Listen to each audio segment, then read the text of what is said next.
What's up, guys? Today's video is going to be about changing the oil on the Dodge Charger.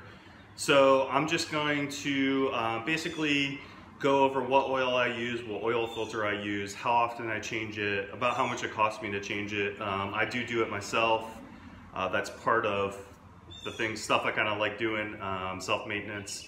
And yeah, I'm gonna maybe show a tip or two on certain tools that I use to jack the car up or to get the filter off. I'm sure a lot of you guys already have this stuff or already know about it, but hey, there might be the first time oil change person, you know, changing their oil, so this might give them some helpful hints. I know that oil is one of those things that comes up on the forums a lot and on the Facebook pages. What oil should I use? How often should I change my oil? So I'm just going to throw out what I use, how often I change it. I'm not saying this is set in stone for everyone or this is the best or anything like that. So I'm just going to kind of go over that. And so let's get started in the process of how I get it jacked up. I'll show you one useful tool that I use to get it jacked up, and then we'll start changing the oil. All right, and I should also note I rotate my tires on the car each time I change my oil, so I'll be doing that as well. So let's get started.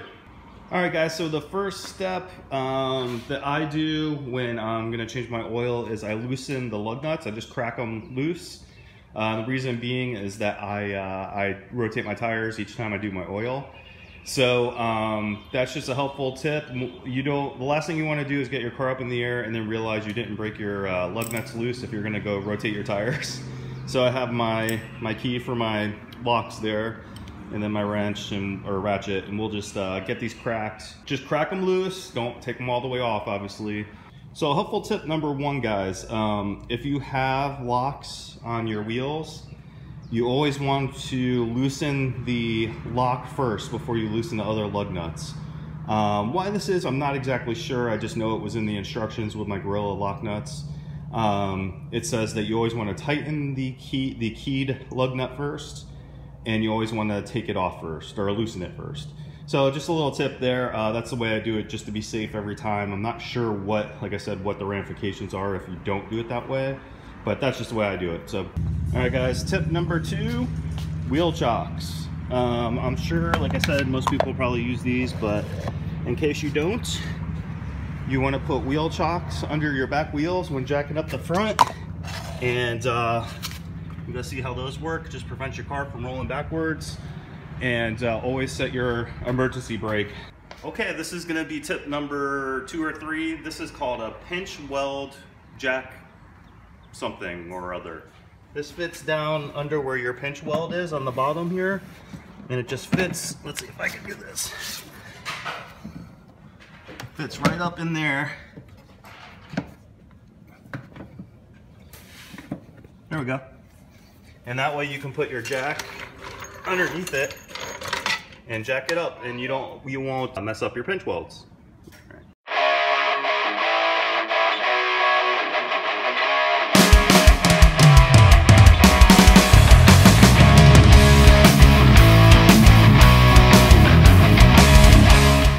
So guys, this is where you want to position your jack. You want to put it right near this little arrow that's letting you know where you're supposed to put the jack pad when you jack it up. So I like to put mine right in front, and then we're gonna let the jack down. We'll do a repeat on the other side. All right, guys, another helpful tip is count the number of ridges on the other jack for this side when you jack this side up, so you can make sure that the car is sitting perfectly level. So I counted 5 on that side, so 1, 2, 3, 4, 5. So I know that this side is gonna be level 2, and then I'll let it down and we'll get started on the back. All right, so we got the front jacked up here, and another tip is to always kind of grab on the quarter and move the car back and forth. Just a triple check to make sure that the car's all the way on the jack stance and it's not gonna tip over or anything like that. Safety first, of course. So now we got the front jacked up. We're gonna jack up the back, and this little jack pad is what I was trying to say before. This pinch weld jack pad, which, like I said, fits in your pinch welds in the bottom here. What you can do is flip it over, and then you jack up the underneath the differential in the back, and that's how we're gonna get the back up in the air. So I'll show you how to do that. So it's a cool little tool. Works for pinch welds and just for protecting the differential when you jack it up. It's kind of made out of like the same material a hockey puck is, maybe a little softer. So let's do that. Okay guys, you can see right in between the differential and the jack metal pad is that rubber jack pad that I was talking about, the pinch weld. So I know some guys will say don't jack it up from the differential, but I've been doing this for a long time and I've never had any issues. So that's where I like to jack it up from on the back. There's not really any other jack points besides maybe the cross member there, but it's kind of hard to get in there with a jack. So I jack it up for the differential. Like I said, I've never had a problem. So let's get this up in the air. All right guys, we got the back jacked up. I'll show you what I did back here. Here, the jack stands go right on the pinch welds. You're not jacking up from the pinch weld, so it shouldn't bend them or cause any damage. What I like to do too here is I counted 5 of these on the front. I like to do 4 on the back. That way it's sitting a little bit sloped towards the back, and that should help a little bit with oil drainage, but allow me to obviously rotate the tires since the tires are off the ground. So now the car's up in the air. You want to do one more quadruple, triple, however many checks. Shake the car a little bit. Make sure that it's secure on the jack stands, nothing's gonna fall. And then another little helpful tip is after you've jacked it up, you want to, and you've got it completely on jack stands, you let it down a little bit, and then you jack it just until it barely touches, and you just leave it. And that way, it's just a little safety precaution. So that'll give you just a little bit of extra safety in the back in case the jack stand decided to fail, which it won't. But so now we got the car jacked up and everything. We're gonna pop the hood and get underneath the car and start changing the oil. Okay guys, we're back under the car, or I should say we are under the car now. Got to take this splash guard off, which is 4 10mm bolts. Look at this. I nailed a giant pothole driving on grass let's go into a parade. Just ate that thing up. Look at that. So I might have to look at this and see what I can do to try to remedy this too, but let's get this off and then I'll show you underneath. The splash guard is off. Like I said, 4 10mm bolts. This front little guard here is really beaten up where I smashed into it. So I'm gonna have to see what I can do about that. I might just have to do a just cheap fabrication here just to get it to stay put so it's not flopping around when I'm driving. But let's get the oil drain plug out. It's a 13 mil and start draining. Here's a shameless plug for the company I work for. These are Flow Tool oil drain pans. They're awesome. What's awesome about this one is that it holds a ton of oil, and so if you can't fill up your old oil containers with the used oil, you can just keep it stored in here until you get another one. So check out Flow Tool products. They're in everywhere, Walmart, AutoZone, all those places. So it's good quality stuff and make your life a lot easier when draining oils. Let's get that drain plug out and start draining the oil. You can see the oil drain in there. Here's another helpful tip. Once you crack it, take off your oil fill cap here, and that's going to help relieve some of the oil pressure, case pressure I believe, and that'll help get all of your oil out. I like to leave it on top just to make sure nothing gets in there, but that should help drain all of that oil. Let's make sure we move this so it doesn't drip everywhere, but we'll let that drain out and then we'll get to the oil filter part. So while doing my oil change, I always make sure to empty my oil catch can here. So anyone that has a catch can, I recommend you empty it each time you do an oil change. So I've already loosened this up a little bit. This is actually for the catch can, it's an opposite thread. So what feels like you're loosening it, you're actually tightening it, and vice versa. So we're just gonna take this off. We'll take a look. You can see how much oil that has caught. So we're definitely going to make sure to empty that out with the rest of our used oil and just have it recycled. Okay guys, while the oil is draining, I'm gonna rotate my tires. So I'm just gonna get the wheel, you know, it's pretty self-explanatory. But with my car, I do run a staggered setup. I have two 45s on the front and two 45s on the back. So my tire rotation is just from driver's side to passenger side. You wanna say anything? You just watching Dada change oil? I also figured this is a good time to check my the depth of my tread. And so I got my trusty little Victor tread depth gauge here. Another shameless plug for the company I work for. So Victor tire repair products, or it might be also branded under Monkey Grip, but you can get these at Advanced Auto cheap. And a good way to see where your tires are as far as tread. So what you want to do is you want to take a couple measurements. You do the most outside one. We'll see where that's at. So we're at 5:30 seconds. It looks like, yeah, right at 5:30 seconds exactly. Let's take another measurement. We'll do here. Yep, a little under 5. Go in the middle. Yeah, so we're gonna call that 5. So these tires are about halfway through their life. I'll have to look at how long I've had them. I've probably put about 10 to 15,000 miles on them. So that's about right. They have a 60,000 mile warranty, but you can figure you just cut that in half, especially with rear wheel drive and you're doing burnouts and stuff like that. So I'm gonna go check the other. All right, let's check this is the other side. Looks pretty even. Yep, 5. A little less on the outside or inside, which is normal. Right at 5. All right, so the backs are at 5:30 seconds. So they're halfway through, well actually a little more than halfway through their life, because you're not gonna run them all the way down, at least you shouldn't. Let's check the fronts. These are relatively new, so these should be pretty up there. You can tell just looking at it, it's got more tread. So let's see. We're at, oh yeah, 9. It's like 9:30 seconds. A little under 9. Let's get the middle. Yeah, these are very good. So like I said, I just bought these not too long ago, so these have plenty of tread on them. So this is gonna kind of make me want to get new tires, which is gonna make me want to get new rims while I'm at it. Going back to what I was just talking about with the Demon reps. If I gotta get new tires, I might as well get new rims, and they're the back tires. Yeah, these are all good. The fronts are at 9, so I mean, these are still relatively, I'd still call these very new.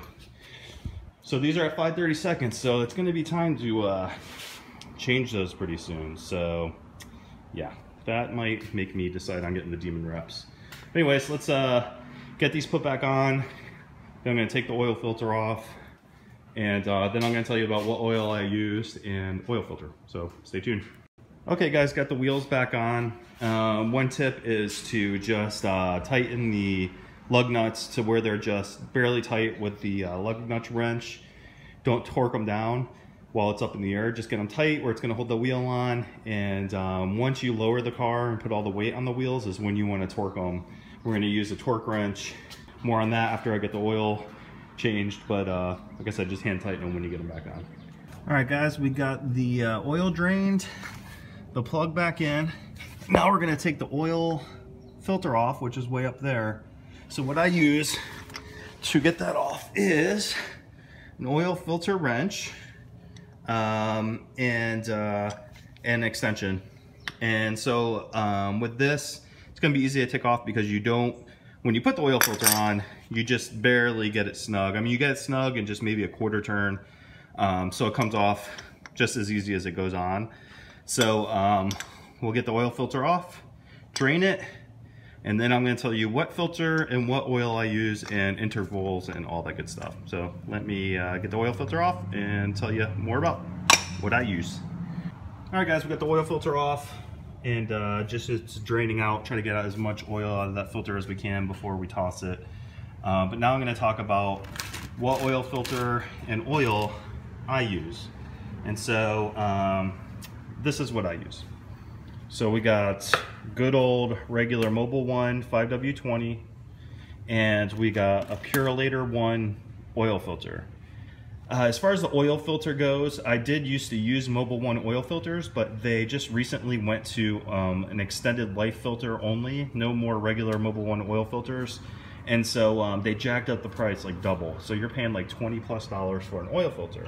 So I started researching oil filters to see what's a good, relatively cheap oil filter replacement for the Mobil 1.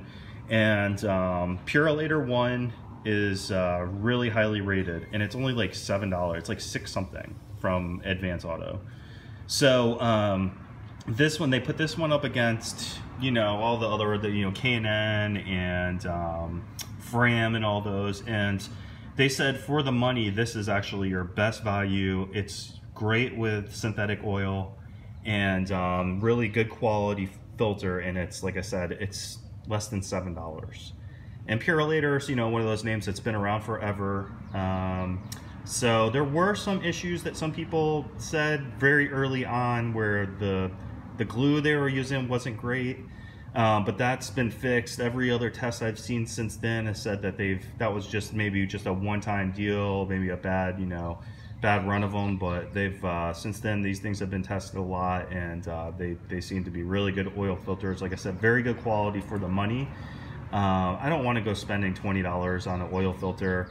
I used to use Fram oil filters forever on a bunch of my first, you know, a couple of my first cars. Never had an issue. So, you know, you can hear, you know, kind of go what your gut says. I did go with a Mopar for one oil change, and I read that the Mopars are not bad, but the Purolator is actually better and cheaper. So that's why I go with that. Mobil 1. Again, oil is a very personal thing. Some people swear by Mobil 1, some people say it's crap, some people want to spend the money on Royal Purple, but Mobil 1, obviously huge name, it's cheap. I get each one of these for like $24, I think, at Walmart. It's 5W20 because the car does have MDS. I'm not running it right now, but in case I ever have to, I'm sticking with 5W20. I had my oil analyzed by Blackstone using Mobil 1, and they said for the mileage of the car, the oil was excellent, nothing out of the ordinary, and actually looking very clean for the age. So I've just stuck with Mobil 1. I've been using it on probably my past 4 or 5 cars. To me, it's good quality oil. So, and again, cheap. You know, so for all this is $60 together. I'm not gonna use all this oil. There's gonna be 3 quarts left over. That I'll, you know, continue to use for my next oil change. I'll have to only buy one of these, since it's a 5 quart, and this car takes 7 quarts. Before putting the new oil filter on, you want to rub just a little bit of oil on this gasket, and that just keeps the gasket supple and makes a good seal as well. You want to try to fill this oil filter about most of the way, leave a little bit of so it doesn't overflow, but I got a little bit less than a half a quart in there. And what this does is when you start the car up for the first time, there's going to be oil in your filter instead of just starting it dry. So I would try to do that every single time. So guys, I got lucky. There was just enough of the cover here, to go underneath the washer. So this piece that got damaged when I nailed into that pothole is nice and secure now. It's not going to go anywhere. So thankfully I didn't have to do anything, and it went back in place. All right, time to fill her up. So let's get this in there. Gulp, gulp, gulp, gulp, gulp, gulp, gulp, gulp, gulp. So while I'm doing this, I might as well mention that the book calls for 7 quarts of oil. I find that I usually have to put in about 7.1 or 7.25 to get it exact. So what I'll do is I'll fill it up, and then I'll get everything tightened up, get my oil and old oil in the containers. Then I'll drop the car, I'll run it for a couple of minutes, make sure all the oil circulates through, and then I'll check the oil and let the car sit for a second or two after running, obviously. Check the oil and see what the level is, and then top it off if I need to. All right, so I ran the car for, I don't know, about 5 minutes while I was putting all the old oil in the used containers there.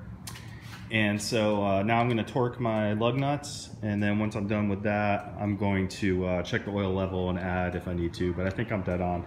So I set my wrench to 110 here. I'll go around, remember, tighten the key first, or the lock first, and then the rest. So 110 all around, and then I'm going to check the oil.